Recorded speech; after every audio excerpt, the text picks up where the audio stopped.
Salam dari HKBP Kernolong, HKBP tertua di Pulau Jawa. Sebelum kita memasuki istirahat kita di malam ini, sejenak kita mendengarkan firman Tuhan, mari kita berdoa. Bapa Surgawi yang Maha Pengasih juga Maha Penyayang, terima kasih atas pemeliharaan-Mu dalam hidup kami hingga malam ini. Sekarang kami mau mendengarkan firman-Mu, bersabdalah ya Bapa, kami sudah siap mendengar. Hanya di dalam nama anak-Mu Yesus Kristus, kami berdoa dan mengucap syukur. Amin. Firman Tuhan renungan bagi kita di malam ini sesuai dengan bacaan malam Almanak HKBP 2026 Jumat 12 Juni 2026 dari kitab Injil Matius pasalnya yang ke-27 dimulai dari ayatnya yang ke-27 hingga ayatnya yang ke-31 dan yang menjadi pembimbing renungan ayat 29. Mereka menganyam sebuah mahkota duri dan menaruhnya di atas kepalanya, lalu memberikan sebatang buluh di tangan kanannya. Kemudian mereka berlutut di hadapannya dan mengolok-olok dia, katanya, "Salam hai Raja orang Yahudi." Mahkota duri dan kasih yang teguh. Bapak, Ibu, saudara-saudari yang diberkati Tuhan Yesus Kristus, pernahkah kamu diejek, dihina, atau diperlakukan tidak adil oleh orang lain?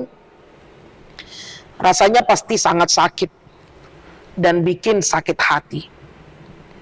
Di saat seperti itu, kita rasanya ingin sekali membalas. Kita ingin marah. Malam ini kita melihat kisah Tuhan Yesus yang mengalami hal yang jauh lebih menyakitkan dari itu. Di dalam markas tentara Romawi, Yesus tidak hanya disiksa secara fisik, tapi juga dihina habis-habisan. Namun kita pada malam hari ini kita belajar tentang sebuah kasih yang luar biasa, kasih yang tetap kuat, walau dibalas dengan kejahatan. Dalam ayatnya yang ke-29, para prajurit membuat sebuah drama untuk mengejek Yesus sebagai seorang raja. Dan ada 3 benda yang mereka gunakan untuk menghinanya. Yang pertama, mahkota duri. Biasanya seorang raja memakai mahkota dari emas yang indah. Tetapi mereka justru membuat mahkota dari tanaman berduri yang tajam, lalu menekankannya ke kepala Yesus sampai berdarah. Dalam Alkitab, duri adalah lambang dari hukuman akibat dosa manusia, yang artinya Yesus rela kepalanya terluka oleh duri hanya demi menanggung segala hukuman dosa dan kesalahan yang seharusnya kita terima. Dan kedua, sebatang buluh, tongkat kayu yang lemah. Raja biasanya memegang tongkat emas sebagai simbol kekuasaan. Tetapi mereka malah memberikan Yesus sebatang buluh seperti rumput tebu yang gampang patah, dan diberikannya di tangannya. Mereka mau mengejek Yesus dengan berkata, "Lihat, kekuasaanmu itu lemah dan tidak ada apa-apanya." Yang artinya, Yesus sebenarnya pencipta langit dan bumi, punya kuasa penuh untuk melawan. Tapi ia memilih untuk diam dan terlihat lemah. Mengapa demikian?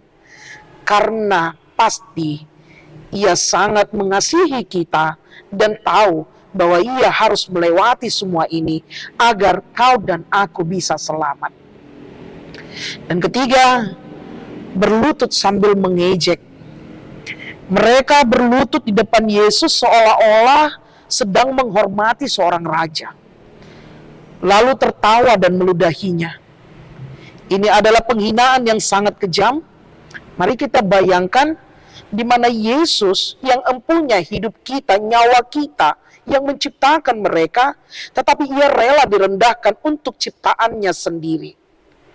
Kasih yang sangat teguh Kasih-Nya tidak berubah benci meskipun Ia disakiti dan dipermalukan. Karena itu Bapak Ibu Saudara-saudari yang dikasihi Tuhan Yesus Kristus, firman Tuhan pada malam hari ini mengingatkan kita betapa mahalnya harga keselamatan yang kita miliki saat ini.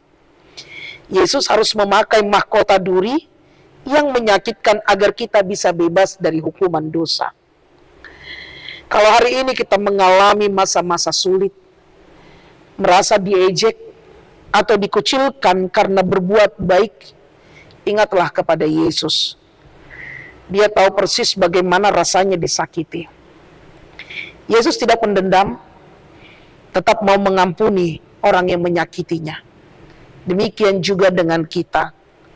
Marilah kita pakai pengorbanan Yesus di kayu salib yang memberikan keselamatan kepada kita untuk memakai hidup kita demi kemuliaan nama Tuhan.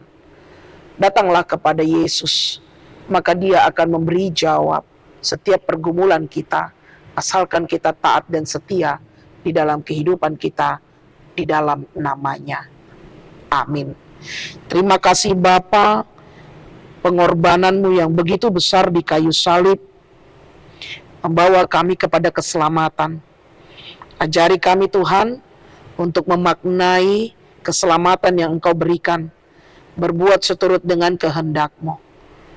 Berkati kami dalam istirahat kami di malam ini. Ampunkan dosa kami. Hanya di dalam nama anak-Mu Yesus Kristus kami berdoa dan mengucap syukur. Amin. Anugerah dari Tuhan kita Yesus Kristus, kasih setia Allah Bapa, dan persekutuan dengan Roh Kudus menyertai engkau. Amin.